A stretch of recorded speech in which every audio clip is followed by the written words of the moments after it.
afternoon is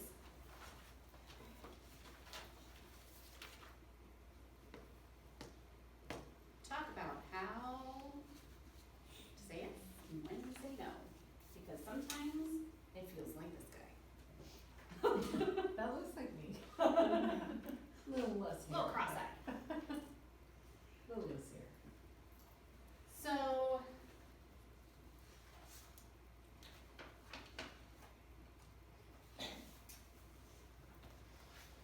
unfortunately, when we're talking about what we should let into our lives and what we should not, we can't let it all in. There's not any way to add more hours to a day. It's been tried. Sarah has an 8th day from what I understood. Had it for a really long time. So one of the big questions is, when do you actually say yes to something, right? And when is it important for you to say no? So to get us started on that, the first thing I want us to look on before we dive into the worksheet is right there. This difference between what is urgent and what is important. We are often caught up in the things that feel urgent, and we often forget about the things that are important. Namely, you are important. Right? So I really like this as a framework for looking at kind of, there are 4 categories that things will fall into. If it's both urgent and important, it is something that needs to happen now, right? House is on fire. Exactly. If your house is on fire, you call 911 and get the heck out. It is both important and rather urgent, right? If it's important, but it's not urgent, your self-care. Sometimes self-care can be urgent. Most of the time it's just important, right? You do not have to do it right this very instant, like you do if your house is on fire. However, you need to schedule a time. That is what you put in your calendar. Does that make sense? Yeah. If it is urgent, but it is not important for you, and this is where this is gonna come in handy. It is a really amazing thing to delegate to somebody else. Right? Just because something has to be done, this is gonna be like shocking to everybody here, I know. Just because it has to be done does not mean you have to be the person to do it. That is a difficult pill to swallow for a lot of us. I'm gonna give you a little story of mine that illustrates this very well.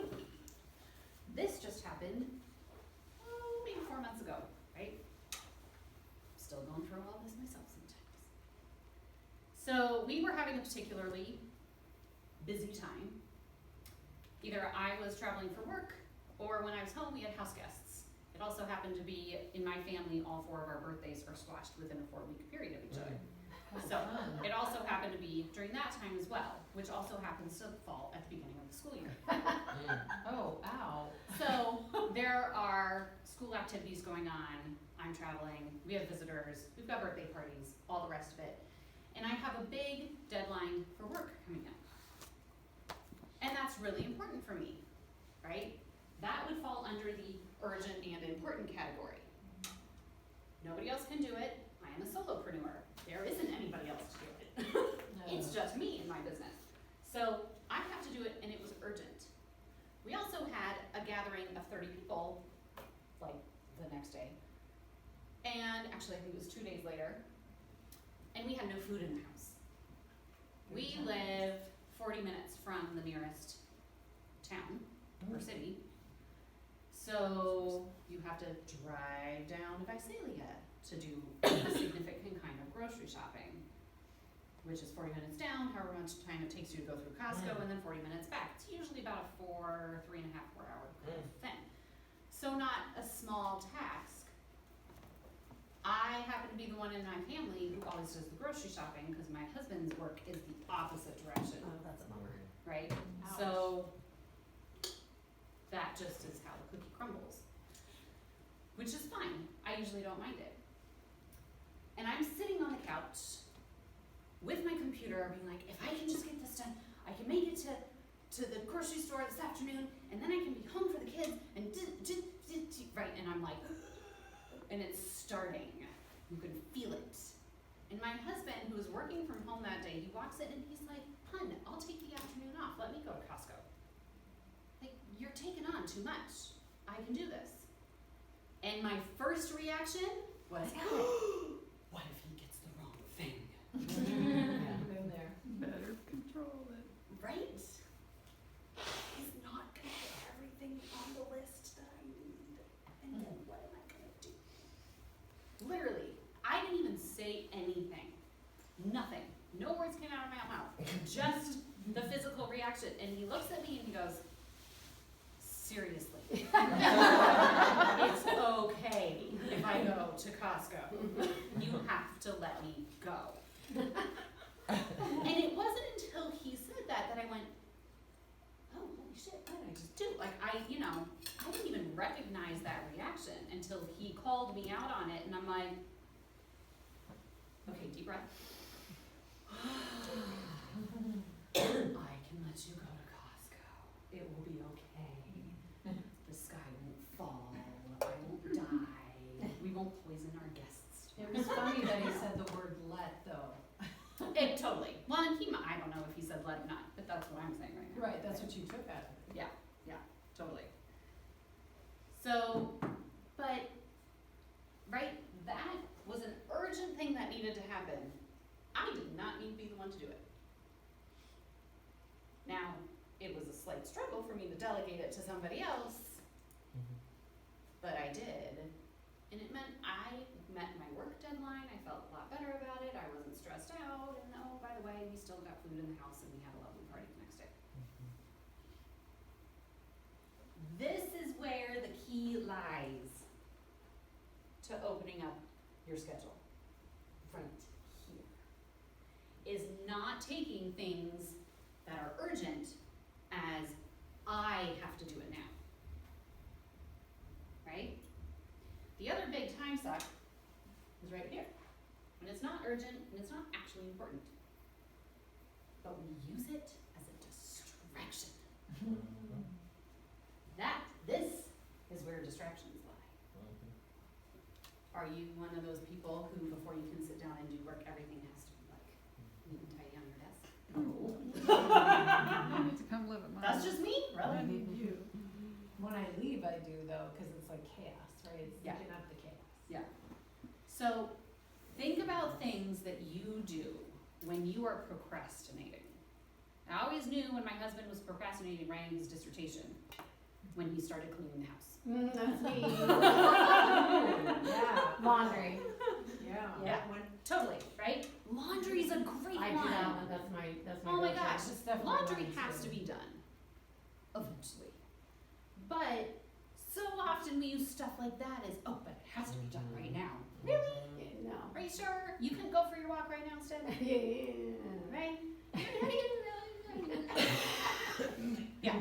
So this is another one to kind of look out for in terms of when you're procrastinating doing what you said you're gonna do, doing what's really important for you to do, right? In fact, this one often replaces these things. The things that are not necessarily urgent, but are that are important for you to do. You put them on your calendar, and lo and behold, something from here takes its place. So you can be thinking about, what is that thing for me that I usually do that with?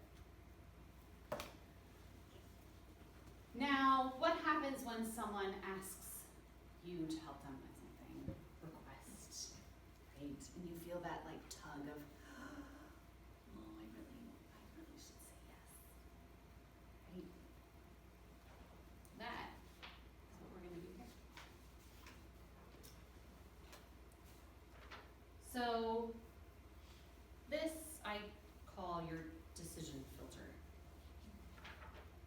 And one thing it does, oh, I thought I gave you guys two, is helps you to decide if it's something that